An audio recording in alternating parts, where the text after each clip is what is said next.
Buenos días, mis apreciados hermanos. Feliz sábado para todos.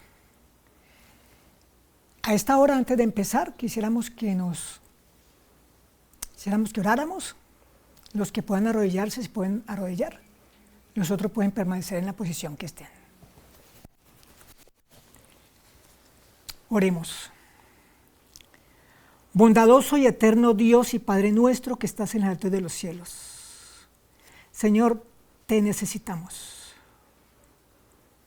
Queremos, Señor, abrir tu palabra y queremos que tú nos dirijas, que nos des sabiduría, que nos des inteligencia, que nos des discernimiento para escuchar tu palabra, para comprenderla y para ponerla en práctica en nuestras vidas. Oh Señor, cuánto te necesitamos. Que tu palabra no vuelva a ti vacía, sino que haga el evento en cada uno de nosotros. Lávanos, límpianos y que tú puedas hablar, Señor, en esta hora. Por amor de Cristo Jesús, te lo pedimos y te lo agradecemos todo. Amén. Amén. Muy bien, hermanos, qué gusto estar acá. Para mí es un privilegio poder compartir la palabra de Dios. Y en esta hora, mis amados, tengo una inquietud y quisiera hacerles una pregunta para que ustedes piensen un poquito. Y la pregunta que tengo en esta mañana es, ¿qué es poder? Para ustedes, ¿qué es poder?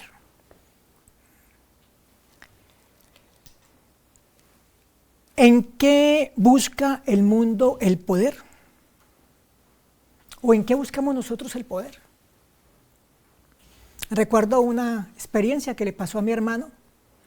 Él estaba en Calarcá, un guarda le paró y le pidió que le diera los documentos. Su esposa estaba manejando, ella sacó los documentos y había un documento que estaba vencido.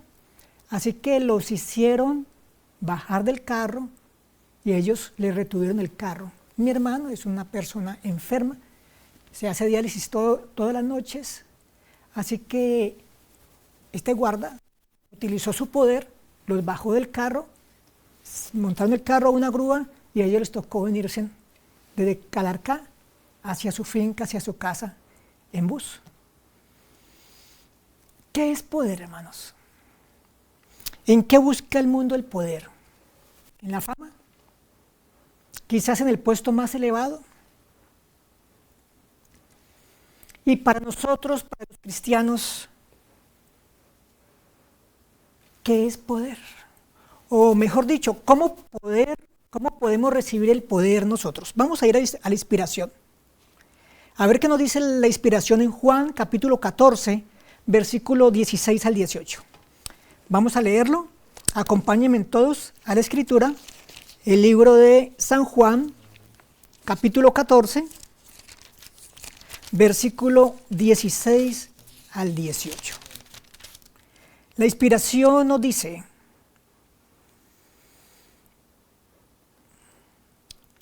si algo pidieres en mi nombre, yo lo haré. Si me amáis, guardad mis mandamientos. Versículo 16. Y yo rogaré al Padre y os dará otro consolador para que esté con vosotros para siempre, el Espíritu de verdad, a quien el mundo no puede recibir porque no le ve ni le conoce, pero vosotros le conocéis porque mora en vosotros y estará en vosotros. No os dejaré huérfanos, vendré a vosotros. ¿Qué nos dice la inspiración acerca del poder? ¿Cuál es el poder que Dios nos quiere otorgar? Su Espíritu Santo. Mis hermanos, el Espíritu Santo se menciona 262 veces en el Nuevo Testamento y 88 veces en el Antiguo Testamento. Vamos a ir a otra cita más, en Hechos capítulo 1. En Hechos capítulo 1, el versículo 4. Hechos capítulo 1, versículo 4, cuando Jesús iba a ascender al cielo, expresó algo muy importante y está aquí escrito. Y estando reunidos con ellos, les mandó que no se fuesen de Jerusalén, sino que esperasen la promesa del Padre, la cual les dijo: oísteis de mí. Y el versículo 8 nos dice: pero recibiréis poder. ¿Cuándo vamos a recibir ese poder? Y recibiréis poder cuando haya venido sobre vosotros el Espíritu Santo. Y me seréis testigos a la vez en Jerusalén, en toda Judea, en Samaria y hasta lo último de la tierra. ¿Qué nos dice la inspiración? Recibiréis poder. Muy bien. Vamos a leer una cita en Hechos de los Apóstoles, página 41. Nos dice: pero recibiréis el poder, puesto que este es el medio por el cual hemos de recibir poder. ¿Por qué no tenemos más hambre y sed de su Espíritu? ¿Qué nos dice la inspiración? Que debemos de tener más hambre y sed de su Espíritu. ¿Por qué no hablamos de Él, oramos por Él y predicamos acerca de Él? Y sigue diciendo la inspiración: el Señor está más dispuesto a dar su Espíritu Santo a los que le sirven que los padres a dar buenas dádivas a sus hijos. Cada obrero debiera elevar su petición a Dios por el bautismo diario del Espíritu Santo. ¿Qué nos dice la inspiración? Que debemos de orar a Dios por el Espíritu Santo, hermanos, por ese poder. Sigo leyendo. Debieran reunirse grupos de obreros cristianos para solicitar ayuda especial y sabiduría celestial para hacer planes y ejecutarlos sabiamente. Debieran orar especialmente porque Dios bautice a sus embajadores escogidos en los campos misioneros con una rica medida de su Espíritu. La presencia del Espíritu en los obreros de Dios dará a la proclamación de la verdad un poder que todo el honor y la gloria del mundo no podrían conferirle. ¿Qué nos dicen, mis apreciados? La presencia del Espíritu, ese poder que Dios nos quiere otorgar, en los obreros de Dios dará a la proclamación de la verdad un poder que todo el mundo y todo el honor y toda la gloria del mundo no podrán conferirle. Algo muy importante, hermanos, si sigo leyendo, sería muy bueno que estudiáramos el libro Hechos de los Apóstoles. Página 42. Cristo declaró que la influencia divina del Espíritu había de acompañar a los discípulos hasta el fin, pero la promesa no es apreciada como debiera serlo. Por lo tanto, su cumplimiento no se ve como debiera verse. Y aquí hay una cita, hermanos, que me gustaría que la grabáramos en nuestra mente. Y si pudiéramos escribirla allí en sus casas, mire lo que dice, qué hermosa. La ausencia del Espíritu es lo que hace tan impotente el ministerio evangélico. ¿Qué hace impotente el ministerio evangélico? La ausencia del Espíritu. Sigue diciendo el consejo: puede poseerse saber, puede poseerse talento, elocuencia y todo don natural o adquirido, pero sin la presencia del Espíritu de Dios, ningún corazón se conmoverá, ningún pecador será ganado para Cristo. ¿Qué dice la inspiración, hermanos? La ausencia del Espíritu es lo que hace tan impotente el ministerio evangélico. Hermanos, traje aquí este vasito desechable. También traje una candela. Y vemos aquí que este vasito está ¿qué? Vacío. Ausencia. Pensemos que el vasito es nuestro cuerpo, ¿cierto? Y estamos ¿qué? Vacíos. No tenemos el poder, la influencia del Espíritu Santo. Así que vamos a tomar esta velita y vamos a prender. Muy bien. ¿Qué sucede cuando el calor, el fuego, toca a este vaso?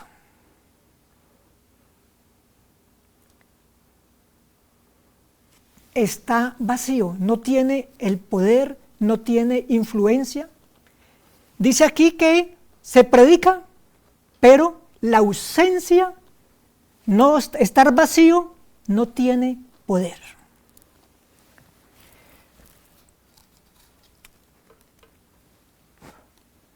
Pero vamos a hacer otra comparación.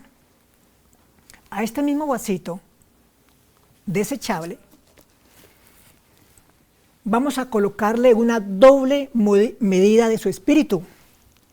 Vamos a colocarle la lluvia temprana y le vamos a colocar la lluvia tardía y lo vamos a llenar de agua. Hay un corito, hay un canto, hay un himno en la escritura que dice: lluvias de gracia os enviaré. Y cuando vengan el fuego, las pruebas, las dificultades, si estamos llenos del Espíritu Santo, ¿qué va a suceder? Si estamos llenos del Espíritu, ¿qué sucede? Hermanos, el Señor quiere darnos ese poder. El Señor quiere que seamos llenos de su Espíritu completamente. Mira, no sucede nada. Entonces, la ausencia del Espíritu, la ausencia de ese Espíritu, es lo que hace tan impotente el ministerio evangélico. Puede poseerse saber, talento, elocuencia y todo natural o adquirido, pero sin la presencia del Espíritu de Dios, ningún corazón se conmoverá, ningún pecador será ganado para Cristo. Pero ¿qué sucede cuando le colocamos a nuestro cuerpo esa doble porción del Espíritu Santo? Cuando le pedimos a Dios su Espíritu. Y cuando su Espíritu nos llena, ¿qué sucede? Así como dice la Escritura, permanece, como la roca, permanece para siempre. Quisiera leer Joyas de los Testimonios, tomo 2, página 381, y la misma cita la encontramos en Testimonios para la Iglesia, tomo 6, página 49. Dice: todo aquel que ama la causa de la verdad debiera orar por el derramamiento del Espíritu. ¿Qué debemos de hacer? Orar por ese derramamiento del Espíritu.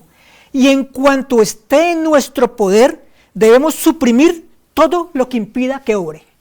¿Qué nos dice el consejo? Debemos de suprimir todo lo que impida que obre. O sea que hay algunas cosas que nos va a decir la sierva del Señor que impiden que ese Espíritu Santo sea una realidad en nuestra vida. Vamos a mirarlo. El Espíritu no podrá nunca ser derramado. ¿Qué dice la inspiración? El Espíritu no podrá nunca ser derramado mientras la iglesia, mientras los miembros de la iglesia alberguen divergencias y amarguras los unos hacia los otros. La envidia, los celos, las malas sospechas y las maledicencias son de Satanás y cierran eficazmente el camino para que el Espíritu Santo no obre. ¿Qué impide que el Espíritu Santo obre? ¿Qué impide que seamos llenos del Espíritu Santo? Repite el Señor: las divergencias y amargura los unos hacia los otros. ¿Tenemos divergencias? ¿Tenemos amarguras? Envidia. ¿Hay envidia en nuestra iglesia? ¿Hay envidia en el hogar? ¿Hay envidia con compañeros de trabajo? Los celos. ¿Tenemos celos? Las malas sospechas, las maledicencias. No sé, hermanos y amigos, si ustedes saben qué es maledicencia. Dice que son de Satanás y cierran eficazmente el camino para que el Espíritu Santo no obre. Estudié un poquito acerca de maledicencia y encontré estos pensamientos en Testimonios para la Iglesia, tomo 2, página 50. Dice Santiago 1:26: si alguno se cree religioso entre vosotros y no refrena su lengua, sino que engaña su corazón, la religión de tal es vana. Muchos serán pesados en la balanza y hallados faltos en este asunto de tan gran importancia. ¿Dónde están los cristianos que se van a someter a esta regla? ¿Que se van a poner de parte de Dios contra los que practican la maledicencia? ¿Que van a complacer a Dios y poner guardia, una guardia continua delante de su boca, y van a guardar la puerta de sus labios? No escuche ningún mal informe acerca de nadie. Si no hubiera oyentes, no habría maledicentes. ¿Qué es entonces la maledicencia? Hablar mal de otro. Si no hubiera oyentes, no habría maledicentes. Si alguien habla mal de otro en su presencia, no se lo permita. ¿Qué hay que hacer, hermanos? Si alguno viene a hablarnos mal de otros, ¿qué hay que hacer? No se lo permita. Rehúse escucharlo, aunque sus modales sean suaves y su voz dulce. Esa persona puede profesar aprecio, no obstante lo cual puede lanzar insinuaciones encubiertas para empuñar el carácter en medio de la oscuridad. Evite resueltamente escuchar. Aunque el murmurador insista en que se sentirá abrumado hasta que pueda hablar. Abrumado, por cierto, por un secreto maldito, dice ella, capaz de separar a los mejores amigos. Testimonios para la Iglesia, tomo 2, página 50. Hay un capítulo entero en este libro acerca de la maledicencia. Hermanos, todo esto, dice la inspiración, que impide que el Espíritu Santo nos llene, que el Espíritu Santo entre a nuestras vidas. La Escritura presenta un requisito y vamos a buscar en la Escritura Hechos, volvamos otra vez al Hechos, y la Escritura presenta un requisito para recibir el poder. Y ese requisito que presenta la Escritura lo vemos en Hechos capítulo 2, versículo 1. Y nos dice, cuando llegó el día del Pentecostés, estaban todos unánimes juntos. Hermanos, para que seamos llenos del Espíritu Santo, ¿cómo debemos de estar? Cuando llegó el día del Pentecostés, allá en el aposento alto, ¿cómo estaban todos? Unánimes juntos. Hermanos, la palabra unánime significa un mismo parecer. Vamos a Romanos capítulo 12 y vamos a ver qué nos dice el apóstol Pablo acerca de estar unánimes. Romanos capítulo 12, versículo 16. Leamos desde el versículo 9. El amor sea sin fingimiento, aborrecer lo malo, apegaos a lo bueno, amaos los unos a los otros con amor fraternal, en cuanto a honra, prefiriéndose los unos a los otros. Muy bien, versículo 16. Unánimes entre vosotros, no altivos. ¿Qué nos dice la inspiración? Unánimes entre vosotros, no altivos. Condescended con los humildes, no seáis sabios en vuestra propia opinión. Tremenda la cosa de los sabios. Yo sé una cosa y tiene que ser así, tiene que ser como yo diga. Hermanos, dice la inspiración, no seas sabio en vuestra propia opinión. No paguéis a nadie mal por mal, procurad lo bueno delante de todos los hombres. Si fuere posible, versículo 18, en cuanto esté en vosotros, vivid en paz con todos los hombres. Estar en paz, vivir en paz. Si usted no pelea, no va a suceder nada en su hogar, ¿cierto? En su casa, en su trabajo. Pero si usted pelea, dice, si fuere posible, estar en paz con todos los hombres. Amados, no os vengáis vosotros mismos, amados míos, sino que dejad lugar a la ira, porque escrito está, yo pagaré, dice el Señor. Así que si tu enemigo tuviere hambre, ¿qué hay que hacer? Dale de comer, y si tuviere sed, dale de beber, pues haciendo esto, ascuas de fuego amontonará sobre su cabeza. No seas vencido de lo malo, mas vence con el bien el mal. Unánimes entre vosotros, no altivos, y no seáis sabios en vuestra propia opinión. Hermanos, tremendo la cosa de los sabios. En nuestro hogar, yo le digo a mi esposa o un esposo le dice a su esposa, mi amor, esto es como un color morado. Y ella dice, no, eso no es morado, eso es negro. Pero él sigue insistiendo, no, eso es morado. Y ella le dice, no, es negro. Y él vuelve e insiste, no, eso es morado. Y ella le dice, no, es negro. Hermano, finalmente se convierte en rojo, sangre, una pelea. ¿Por ser qué? Sabios en nuestra propia opinión. Busquemos una cita más, hermanos, en Mateo 8, 18, 19. ¿Qué nos dice Mateo 18, 19? Mateo 18, 19 nos dice, si dos de vosotros se pusieron de acuerdo, pedid todo lo que queráis y os será hecho. ¿Cuántos quiere el Señor que se pongan de acuerdo? 2. ¿Qué me impide a mí ponerme de acuerdo con mi esposa? O ponerme de acuerdo con mis hijos, o ponerme de acuerdo con mi compañero de trabajo. ¿Qué me impide a mí, hermanos? Mi suficiencia propia, mi orgullo. Pero la inspiración dice que si 2 de vosotros, el Señor Jesús coge el número plural más pequeño que 2. Y dice que si esos 2 se ponen de acuerdo, pedid todo lo que queráis y os será hecho. nos va a enviar su Espíritu Santo. ¿Cuál fue la oración de Jesús? En San Juan capítulo 17, versículo 11, nos dice: y ya no estoy en el mundo, pero estos están en el mundo, y yo voy a ti, Padre Santo, a los que me has dado, guárdalos en tu nombre, para que sean uno, así como nosotros. Yo y el Padre, dice Jesús, una sola cosa somos. Versículo 20, y no ruego solamente por estos, sino también por los que han de creer en mí por la palabra de ellos, para que todos sean uno, como tú, oh Padre, en mí y yo en ti, para que también ellos sean uno en nosotros, para que el mundo crea que tú me enviaste. Bueno, ¿cómo cree el mundo que Jesús vino? ¿Cómo nos va a creer el mundo? Cuando tú y yo seamos uno, así como Jesús y el Padre. Versículo 22, y la gloria que me diste yo les he dado, para que sean uno como nosotros somos uno. Yo en ellos y tú en mí, para que sean perfeccionados en uno, y para que el mundo conozca que tú me enviaste y que los has amado como también a mí me has amado. Bueno, ¿cómo va a conocer el mundo? Cuando tú y yo seamos uno, cuando nos pongamos de acuerdo. Quisiera leer una cita más y esta quiero compartirla a los padres de familia, a las familias que tienen hijos. Se pregunta a menudo, ¿por qué resultan los hijos de padres religiosos tan frecuentemente tercos, desafiadores y rebeldes? Estoy leyendo de Hogar Adventista, página 279. Hermanos, este libro debemos de tenerlo todo hogar en sus casas. Se pregunta a menudo, ¿por qué resultan los hijos de padres religiosos tan frecuentemente tercos, desafiadores y rebeldes? El motivo reside en la preparación recibida en el hogar.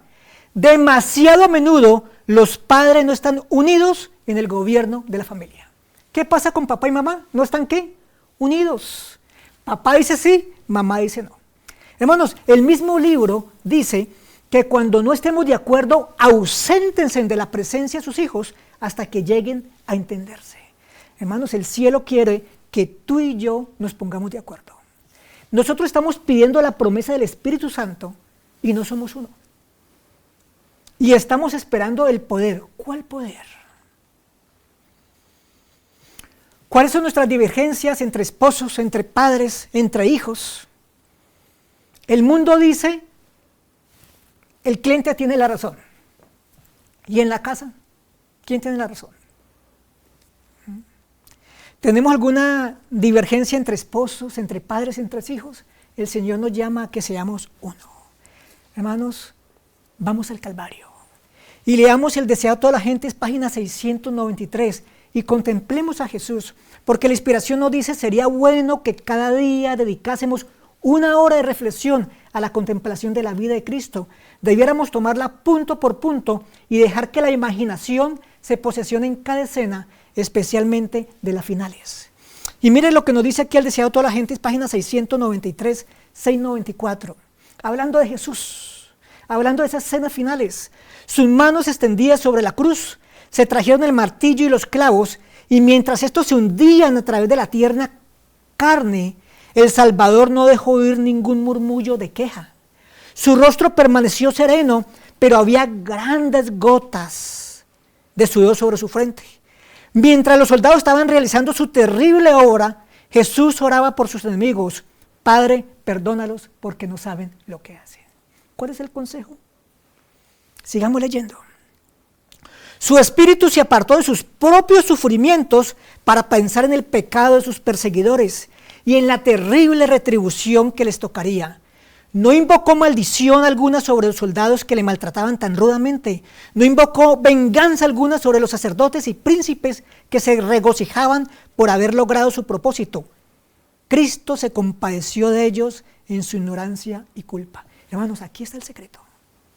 Y si aprendemos este secreto, es muy importante. Aquí nos dice, Cristo se compadeció de ellos en su ignorancia y culpa. Hermanos, por eso Jesús dijo, Padre, perdónalos. Ellos no te conocen, ellos son ignorantes. Yo y tú somos uno. Hermanos, por eso fue que Jesús no peleó con ningún ignorante, ni con Pilato, ni con Herodes, ni con Caifás, porque que Jesús era uno con su Padre. Y Jesús sabe, hermanos, que no es la persona, Jesús sabía que no era la persona, sino el que estaba detrás de esa persona. Por eso Jesús dijo, yo y el Padre uno solo somos, y no peleó con ningún ignorante. Hermanos, pregunto, ¿peleamos en la casa? ¿Peleamos con nuestros hijos?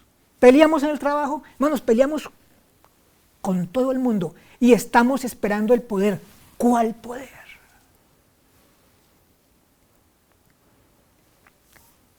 Vamos a finalizar con Mateo capítulo 5. Vamos al libro de San Mateo capítulo 5. Mateo capítulo 5, versículo 22 y versículo 23. El Señor Jesús nos dice,